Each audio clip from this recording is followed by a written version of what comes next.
Welcome back. Your man Diamond K in here. Diamond K in the morning on the all-new radioonfire.com. Brought to you by OFN News.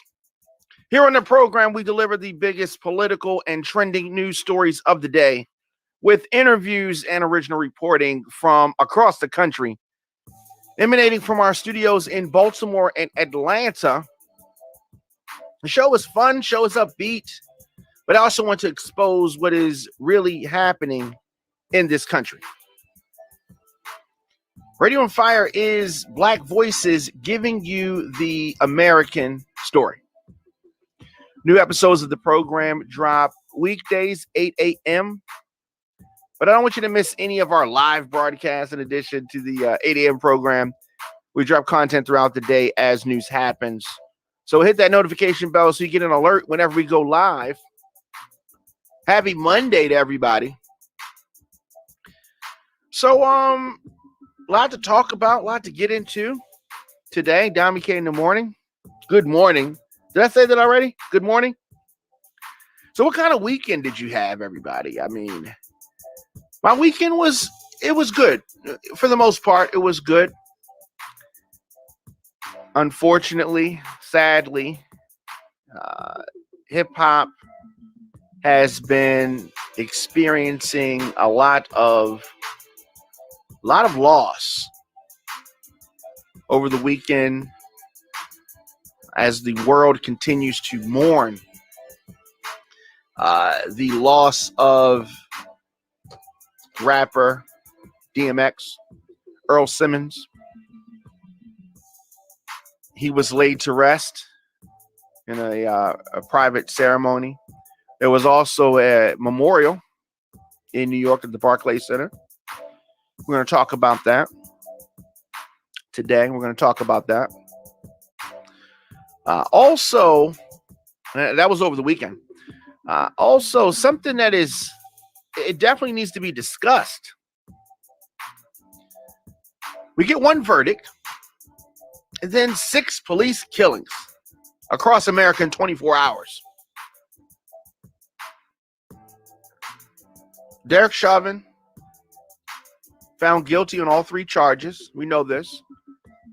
He's going to be sentenced in June. We know this. But as I said, this one verdict. 6 police killings in 24 hours. We have a lot more work to do. We're going to talk about that, go in depth about that. Johnson & Johnson, the J&J vaccine that many people have been excited about because it's a one-shot deal. They have given the green light for it to be used again. I'm going to talk about that. Talk about my feelings on that. Yeah, I got some feelings on that. I've spoken many times about the Johnson & Johnson vaccine. And my mistrust of Johnson & Johnson as a company. For those that care, the Oscars happened last night. But there was some history made with regards to the Oscars. I like to look at what folks are wearing. That's pretty cool to see that. Watch the reaction on Twitter to the different outfits and the red carpet stuff. I've never walked the red carpet, but I've covered red carpet events, and it's always nice. It's just it's festive. It's all good. Just tuned in at Diamond K in the morning on the all-new radioonfire.com. And weekdays I am here, but of course, however you're hearing or seeing me, you can subscribe and check out the program. Check out past episodes of the program.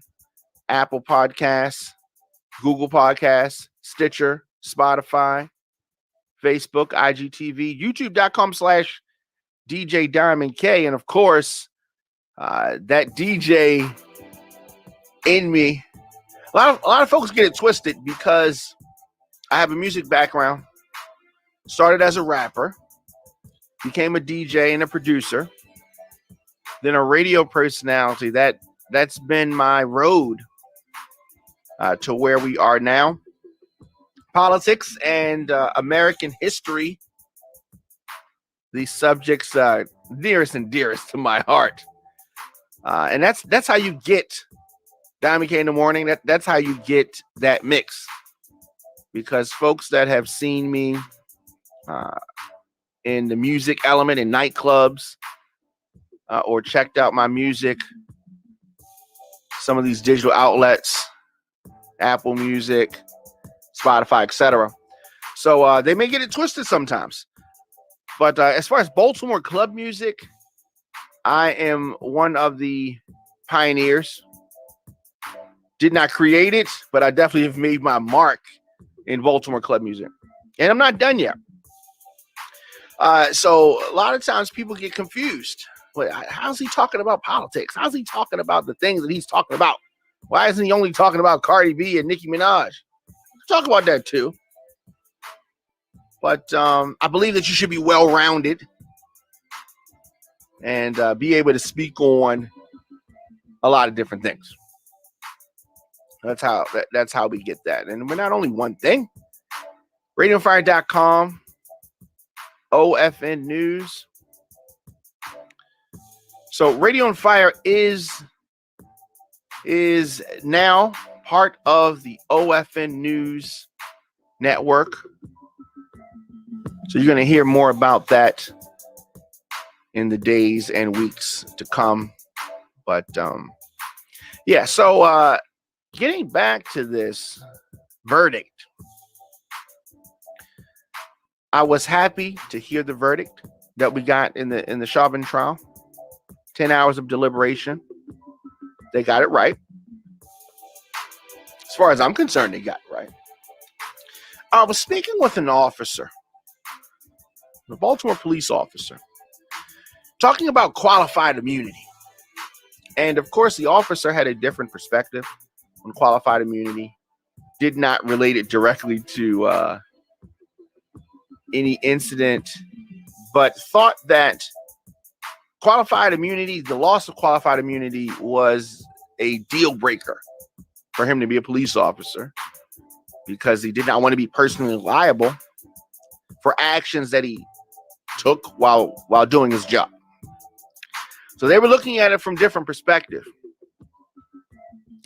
And the average citizen is looking at it from the perspective of an officer killing an unarmed person. And the fact that officers can hide behind the qualified immunity. Qualified immunity was not something that was always there. Qualified immunity coming 82, something like that. Prior to that, there was not qualified immunity. Why did they need qualified immunity to do their job better? A lot of officers want to hide behind qualified immunity. Very simple. You know what it is? Immunity. Immune. Means it's not gonna affect them. It's not gonna be a factor in what they're doing. They're not gonna be held accountable. So the Derek Chauvin case is very fresh in our minds, in our memories. The reading of the verdict in the Minneapolis, Minnesota courtroom. The piece of crap Derek Chauvin being cuffed. I was happy to see that. And as we got justice in this case, a lot of times people get confused. You see, you can't get justice because you cannot bring the person back. Bringing the person back is not justice. Justice is justice in the case. Bringing it back is bringing it back. We can't bring the person back. And that is not the definition of justice. Justice was received in this instance. Now, while justice was received, the proper verdict was reached. Blood was still spilling in American streets. Now, some people are going to say, police are not the only people killing black people. There are more black folks, regular citizens killing black people than officers. We deal with everything individually. While that is true, it's not what I'm talking about right now. And that's not an excuse for so-called officers of the law in their split-second decisions to make these wrong decisions.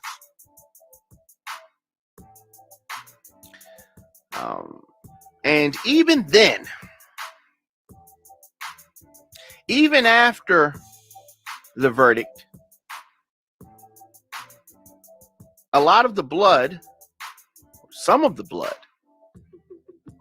that was shed on these American streets were done at the hands of law enforcement.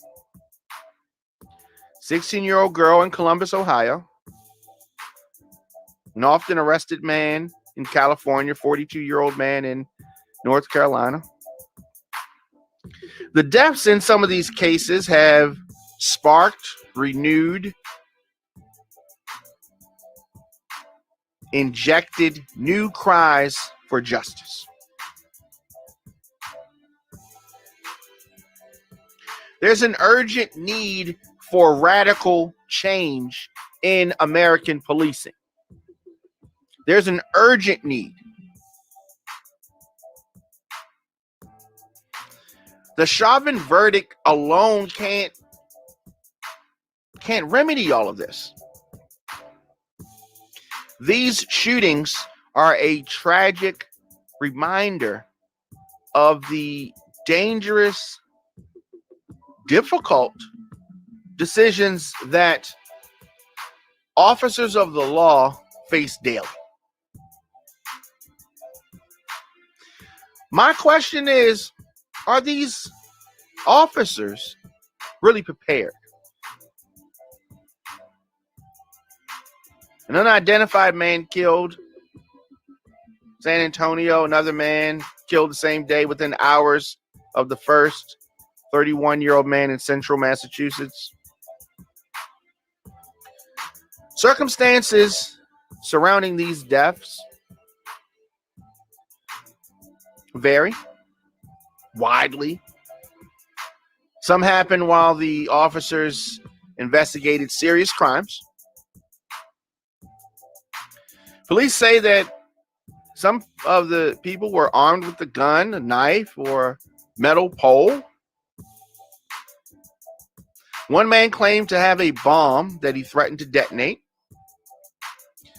In several cases, little was known about the lives of those killed and what happened in their final moments.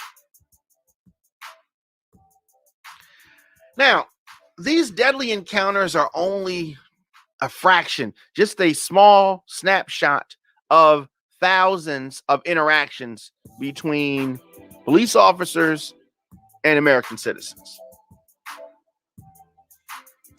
Most of the time, these interactions end safely. Uneventful encounters between police and citizens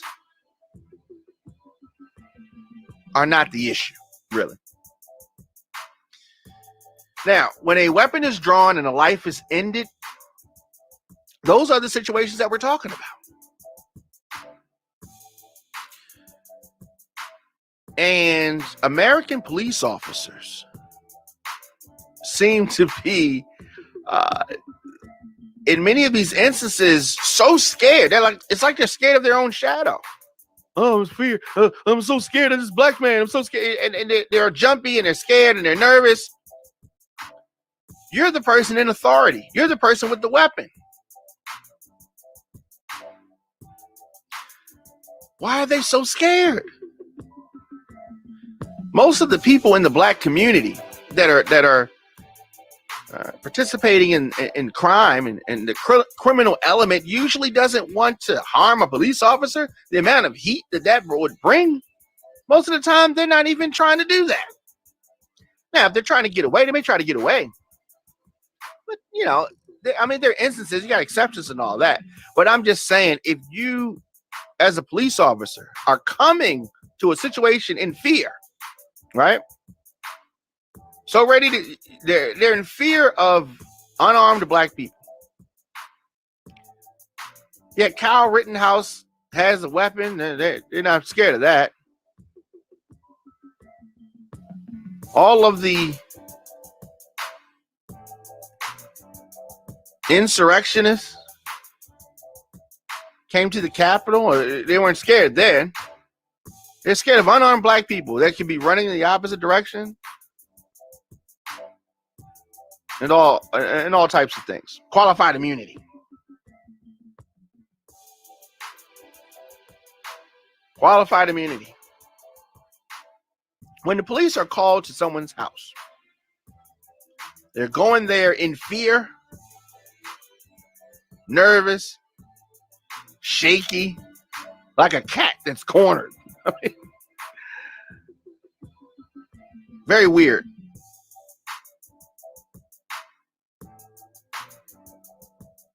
When people say that Black Lives Matter, what they're talking about, we can talk about Black Lives Matter controversy with the national organization another day. But when they say Black Lives Matter, they're saying the way that you are acting, the flippant way that you're ending a black person's life does not reflect the value of that life. That life mattered.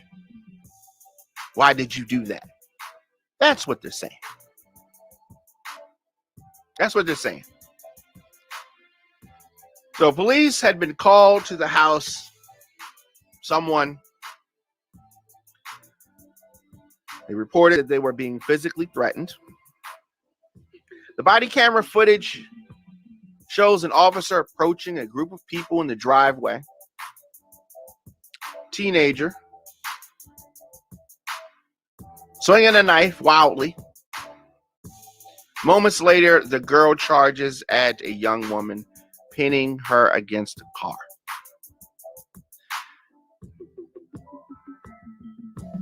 I just wish the officer had shot in the air, maybe discharged the weapon once as opposed to so many times. Like, there's so many different things. But I told you that I spoke with an officer. And the officer, I asked the officer, Baltimore City officer, I asked him about this case specifically from Columbus, Ohio. And I asked him, are officers trained to reduce a threat? Do you have levels where this is something that's the proper response for this situation? And this is something that's a proper response for this situation? Or is it just one reaction? Is it just to eliminate a threat? And the officer told me that they are taught to eliminate the threat. Not reduce the threat, to eliminate the threat. So the officer fired 4 shots before this teenager, this little girl, young girl, slumped to the ground, had a steak knife, some type of a kitchen knife. Some people on the scene said that he did not have to shoot her. She was just a kid. The officer responded, she had a knife. She just went at her. So I guess that the girl he was trying to save, I guess that Black Lives mattered. Is that what he's saying? But the other girl did. I mean, if this had been a college party or some white high school kids, he wouldn't have did that. If that had been a young white 16-year-old with a knife on another white girl, he would not have shot the girl 4 times. Come on.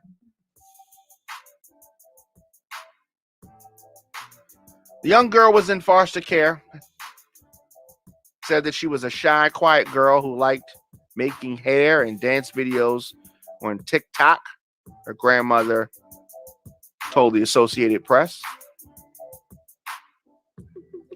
Her family says that her actions that day were out of character. Grandmother said, I don't know what happened there unless she was in fear for her life.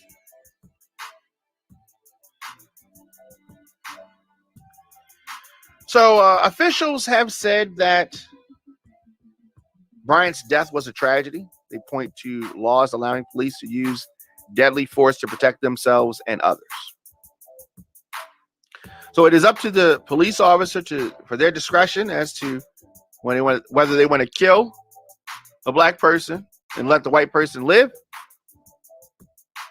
because that's what happens all the time. The National Fraternal Order of Police said that the officer was a hero. And then he tried to victimize the officer at the same time, saying it's yet another demonstration of the impossible situations police face. Oh, feel sorry for us, please. Oh, please feel sorry for us. Diamond K in the morning on radioonfire.com. Still unpacking this. Diamond K in the morning is available in the WRF Radio app. Simply download WRF Radio. Leave me a comment. Scroll your timeline. Attend a Zoom meeting on mute. Do some online shopping. Send an email, all while listening to Diamond K in the morning.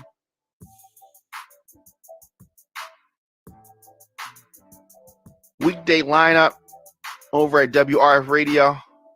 Definitely encourage you. Check them out. Listen what they got going on over there. DJ Cornbread does the midday mix. Beautiful Morgan Brittany hosts the top 10 at 10 countdown. But there's a whole lineup of shows, so check them out, including Diamond K in the morning, weekdays. Of course, you can get breaking news, adult conversations, covering topics that are important to the black culture. Visit radioonfire.com for our original radio podcast and TV programs.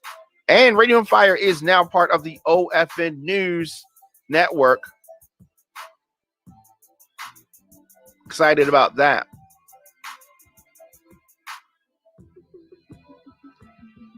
So, at the same time, the Chauvin verdict was being delivered. Same time.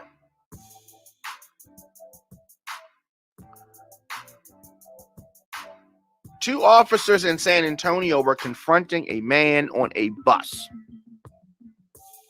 Exactly how this situation got started, not clear. Police say that the unidentified man was armed. That's what they say. However, this ended in tragedy with officers firing fatal shots. Over and over and over and over again, we're seeing this. Later that evening in the same city, authorities say a man killed a person working in a shed outside of his home. Officers come to the scene. The suspect, they say, started shooting at the police. They returned fire and killed him. Officials have not yet released his name. So we're going to continue to follow that.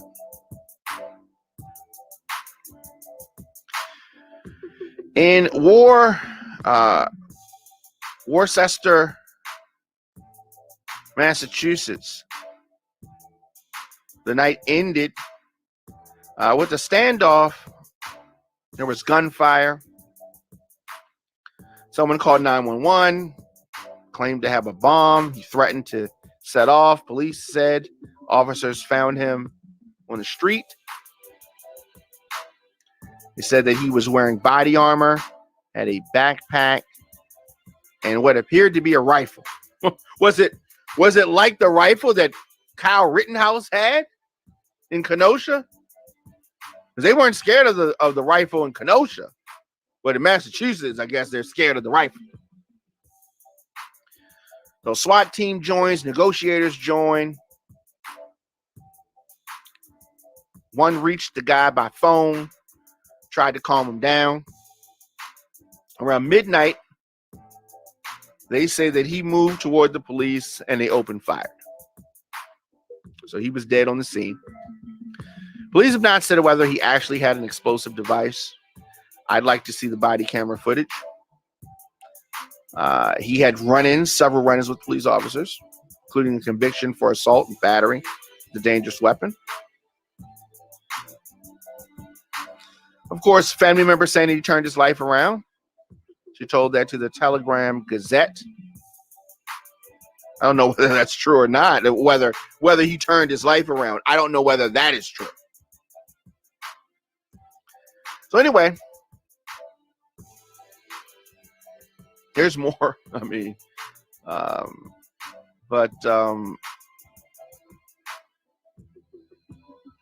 really need to see the body camera footage. And here's why I say that.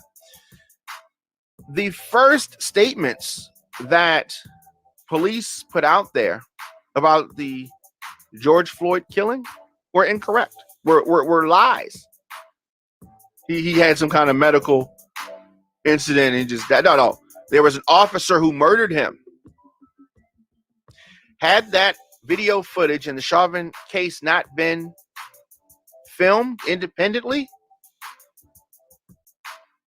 the police could have twisted and continue to twist it and lie about the death of George Floyd. So when they say that this guy did these things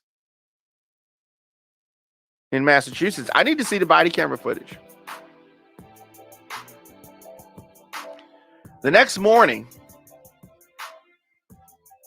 as people in Minneapolis got up to a city boarded up for unrest that never happened, 42-year-old black man in North Carolina was shot and killed when a deputy sheriff's tried to serve drug-related search warrant and an arrest warrant. Eyewitnesses said that Andrew Brown Jr. was shot dead in his car in Elizabeth City as he tried to drive away. Was that necessary? Were the officers in fear for their lives?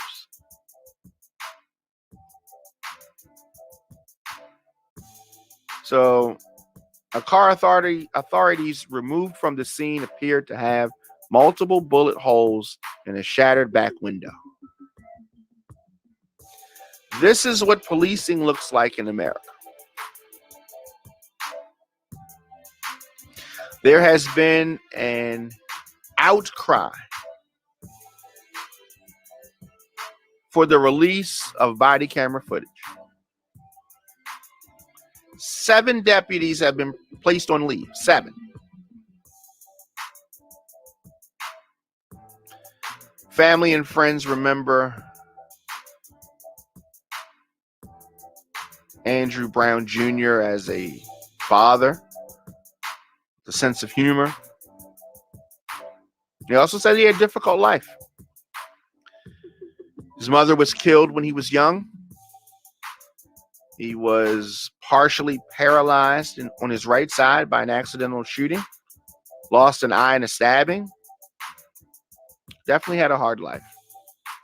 Troubles with the law. A drug possession conviction. Some felony drug charges. No angel. The 2 arrest warrants were issued the day before he was killed. According to court records, were for intent to sell cocaine.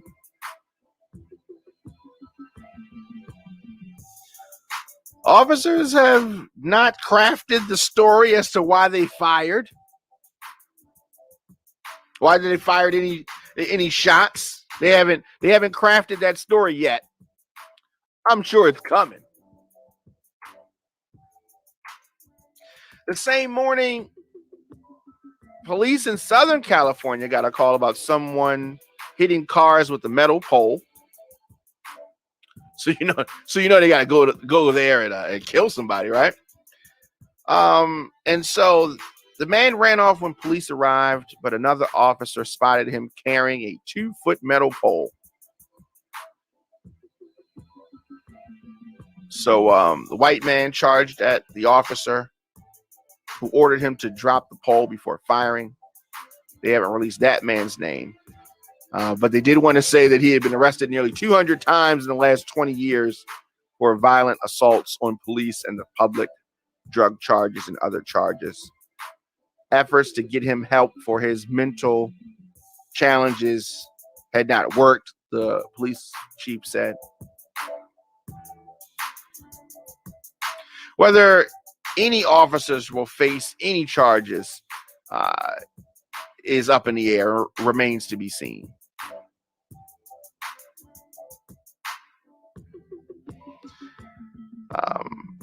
We need some strategic partnerships and some profound changes. We are in a moment of reckoning. Moment of reckoning. The national conversation about race, about policing, about the use of force, that is the most paramount thing right now. Florida prosecutor announced last week that he would not pursue charges against the Brevard County Sheriff deputy who shot and killed 2 black teenagers.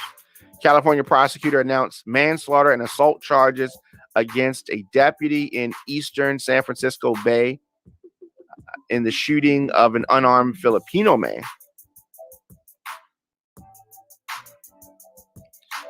But none of these cases has focused attention like the George Floyd trial. I hope that the Chauvin verdict will be the catalyst to continue this national conversation about policing in this country. Time is going to tell. Time is going to tell. Your man Don McKay in the morning on the all-new radioonfire.com, of course. And some things here. A lot of things going on.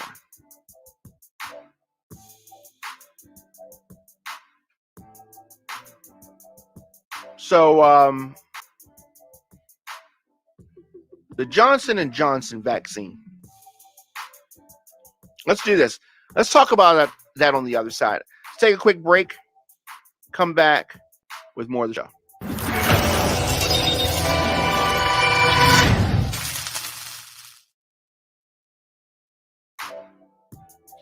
Welcome back. Don McKay in the morning on the all-new radioonfire.com, brought to you by OFN News. So the Johnson & Johnson vaccine, the shady vaccine, it aims to protect against COVID-19. That's what they say. This is a shot in the muscle of the upper arm.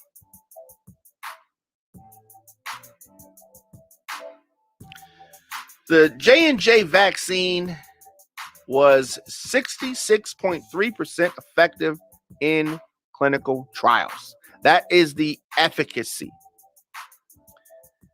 at preventing COVID-19 illness in people who had no evidence of a prior infection 2 weeks after receiving the vaccine.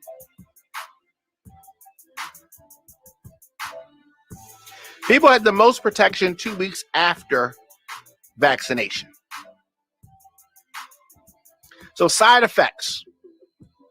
According to the CDC, common side effects for the Johnson & Johnson vaccine are in the arm where you got the shot, some pain, some redness, some swelling.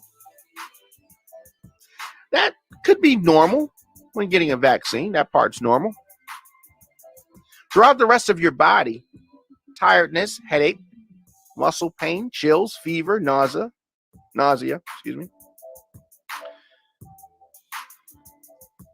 Those effects usually start within a day or two of the vaccine. They might feel like flu symptoms, might even affect your ability to do some daily activities. And it should go away in a few days per the CDC. So if you notice, when I listed some of those side effects, none of those side effects talked about blood clotting,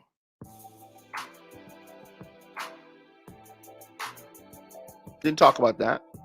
Didn't even mention it. However, that is an adverse side effect of the vaccine.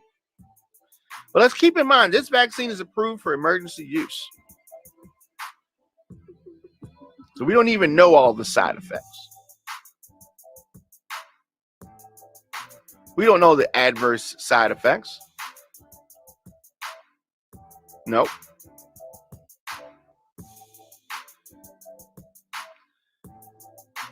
The vaccine promised to be a game changer. That's what they said.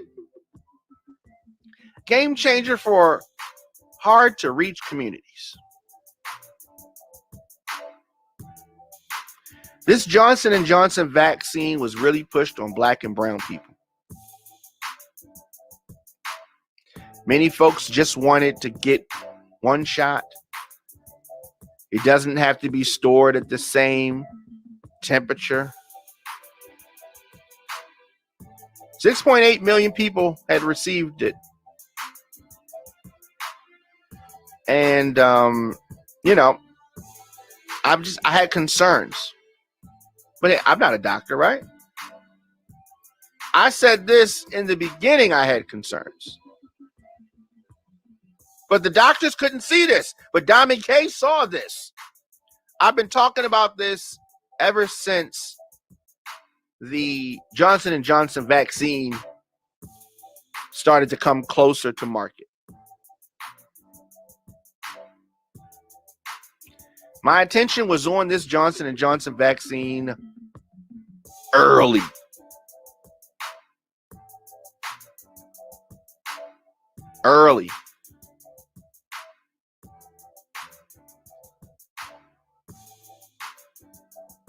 So, Johnson & Johnson vaccine is back. Back like it never left. Younger women should be warned against the Johnson & Johnson vaccine. Friday, the vote by the advisory committee to the CDC would be to resume the Johnson & Johnson. There should be an explicit warning against the vaccine's use in women under the age of 50.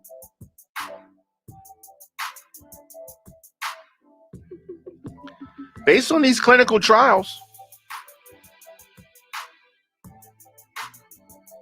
I think a lot of the women, participants, knowing what they know now, people, women I'm talking about, should have chosen the Pfizer or the Moderna over the Johnson & Johnson. As our knowledge increases, and this is what I was talking about when I said that things came too quickly, these are some of the things. As we've had more time to observe these things, as our knowledge has changed about the Johnson & Johnson vaccine,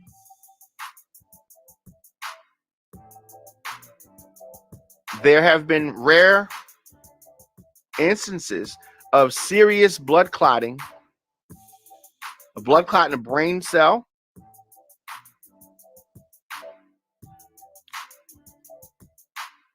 I mean, these are serious things. This is not something you can just sweep under the rug. So on April the 14th, the CDC Advisory Committee decided that it needed more information before reinstating the vaccine. So why? Why did they want that? They wanted to see how many more cases of this clotting disorder would emerge after the public became aware.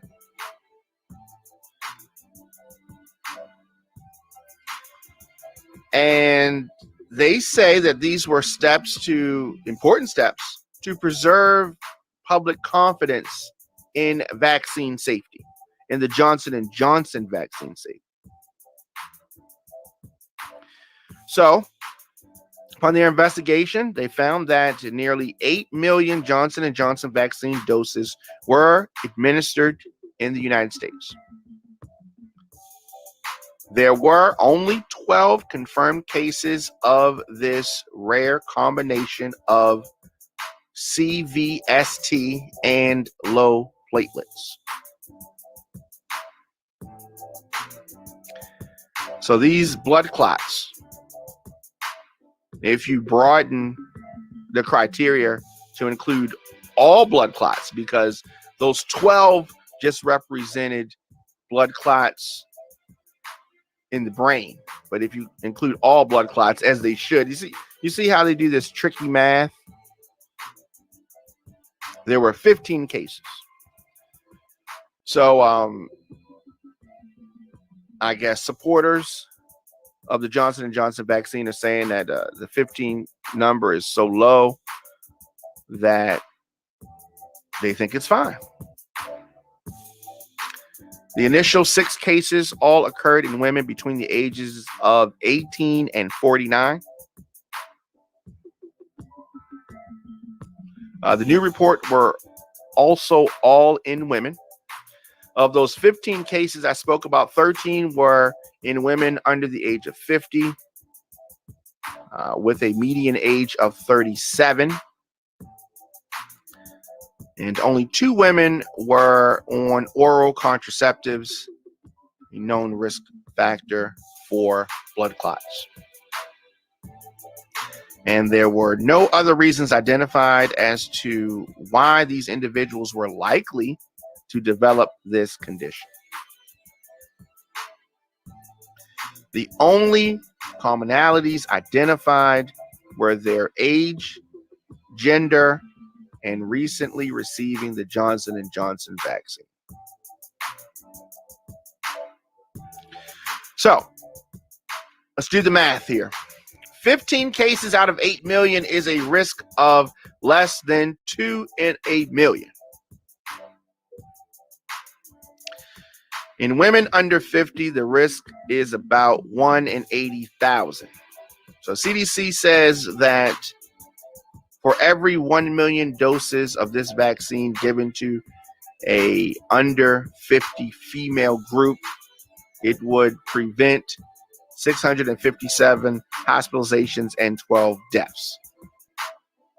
In women over 50, 1 million doses would prevent 4,794 hospitalizations and 593 deaths, according to the CDC. So it's back. Are you going to take it? How you feeling about How you feeling about the Johnson & Johnson vaccine? I'm not taking Johnson & Johnson vaccine. I'll tell you that. So, but of course, you need to do what you need to do. I just like to put it out there. I don't knock anybody for taking the vaccine. I don't knock anybody for not taking the vaccine. You do need to wear your mask, though. We're all on one accord about that. If you want to support Don McKay in the morning, very easy to do that. I'm able to deliver our news and our views because of your support, our listeners, our sponsors, and of course, your donations. Don McKay in the morning is powered by the people, and we need your support. Visit radioonfire.com to make a one-time donation. Or you can do that via Cash App, cash.app/$DJ Don McKay. Cash App, $DJ Don McKay.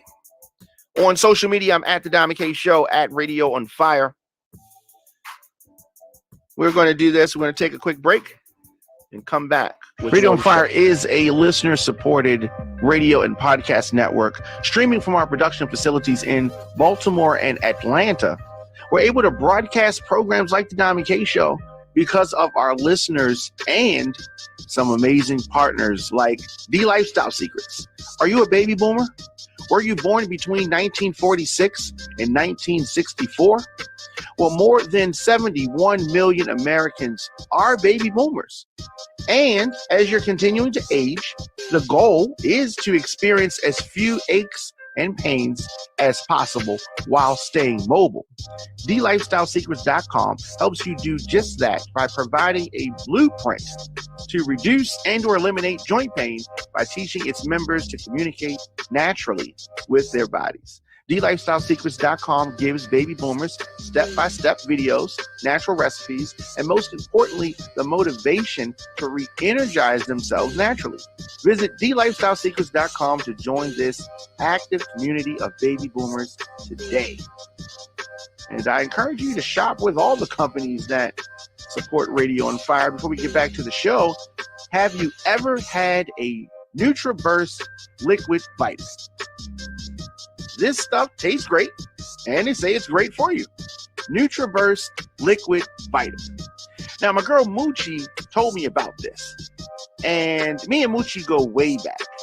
She said, Don McKay, you have got to try this. So I asked Moochie, what's so special about NutriBurst liquid vitamin? What makes it so good? Then she gave me the rundown. Check this out. 72 minerals, 10 vitamins, 22 phytonutrients, 19 amino acids, 13 whole vegetables, and 20 herbs. Get your NutriBurst liquid vitamin today at totallifechanges.com/mymoochie. That's totallifechanges.com/mymoochie. Tell them Radio on Fire sent you. Giving you more talk, more news, and more music. It's Radio on Fire. This pandemic has really sped up what was already happening. The world has become even more digital. Folks are on their computers, their tablets, their phones, all the time. This is where people go to get their information. Here at Radio on Fire, our target listener is 23 to 54 years old. So business owners, I know times are hard, but I also know how important it is to get in front of your customers. Advertise your business, product, service, or event on Don McKay in the Morning or any of the other Radio on Fire programs. We have an affordable package for you. Visit radioonfire.com/advertise to get started. Again, radioonfire.com/advertise. We'd love to connect with you. Welcome back. Don McKay in the Morning on the all new radioonfire.com. Thank you for joining me. Thank you for tuning in. Over the weekend, fans, family, friends paid their final respects to the rapper DMX, aka Earl Simmons, and a very unique celebration of his life. Swizz Beatz, Nas, The Lox, Eve, Drag-On, Rough Riders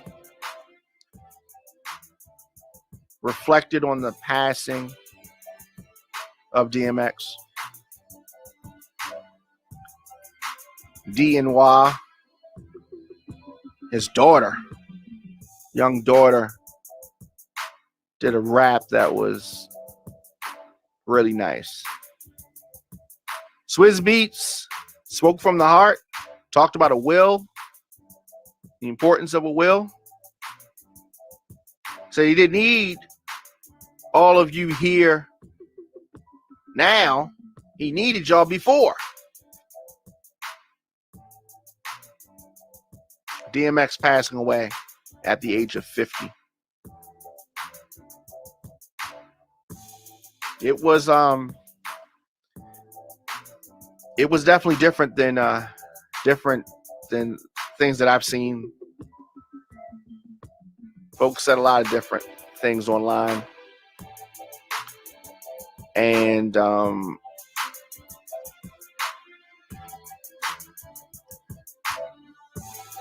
I mean, there's so much you can say. I mean, Kanye West helped with the arrangement. His Sunday choir sang at the funeral service, homegoing celebration. Faith Evans performed. She collaborated with him, DMX. DMX is one of the most iconic artists in hip-hop history. So Saturday, there was the memorial service at the Barclays Center. Sunday was the actual homegoing service. Minister Louis Farrakhan, of course, the Rough Riders, his ex-wife, Tashira Simmons, all spoke. It was at Brooklyn's Christian Cultural Center for this. Many speeches, attendees, folks that were watching home, streaming it live, were treated to some powerful performances. Faith Evans was there virtually.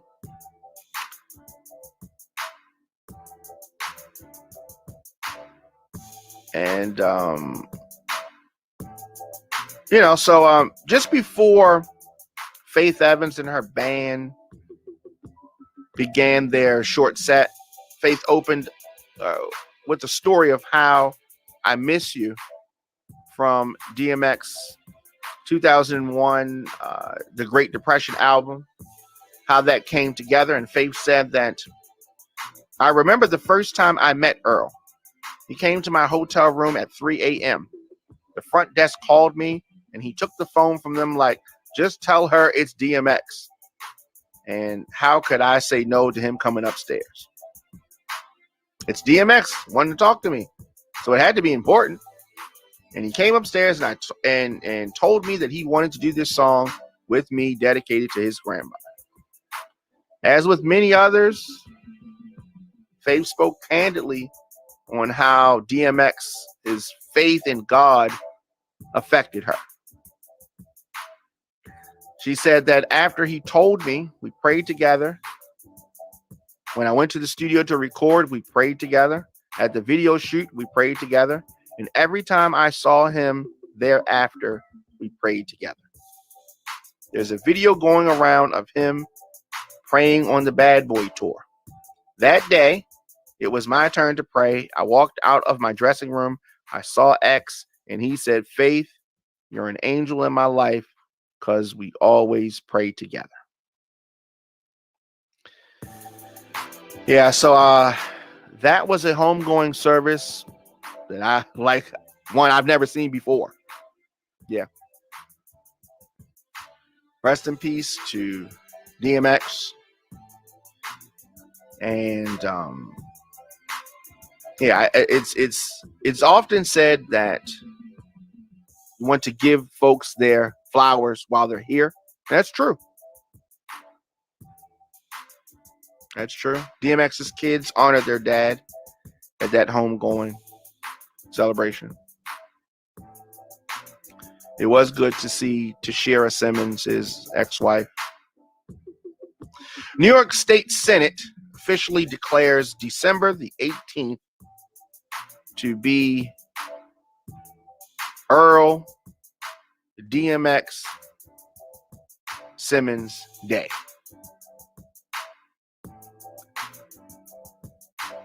So that's a big deal. That's a big deal. So again, it's just it's good that he's no longer in pain.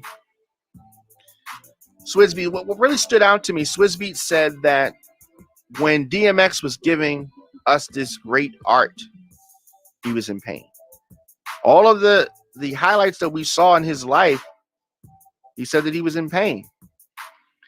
And I am glad that he's no longer in pain. Rest in peace, rest in power to DMX, the great DMX, great rapper. So December 18th will be Earl DMX Simmons Day. Resolution introduced on the New York State Senate floor by the Senate Majority Leader Andrea Stewart Cousins. That's a big deal. It's a big deal. Let me know your thoughts in the comment section. Instagram, Facebook, Twitter, LinkedIn, TikTok, at The Diamond K Show, at Radio on Fire, Diamond K in the morning. Weekdays, 8 a.m. We rebroadcast throughout the day. You can catch any past episodes, radioonfire.com, or wherever you're hearing this broadcast. Anywhere you get podcasts, Apple Podcasts, Spotify, Google Podcasts, Stitcher. You can check out Diamond K in the morning, iHeartRadio, WRF Radio, OFN News, bringing you Diamond K in the morning. Radio on Fire is Black Voices, giving you the American story. It's a very complicated story. Definitely a complicated story. You know how to say something's complicated? Yes, it's a complicated story. Well, as always, I've enjoyed speaking with each and every one of you. And I will be back. Any news breaks today, we'll be back. If not, check me out tomorrow, 8 a.m., right here, Diamond K in the morning.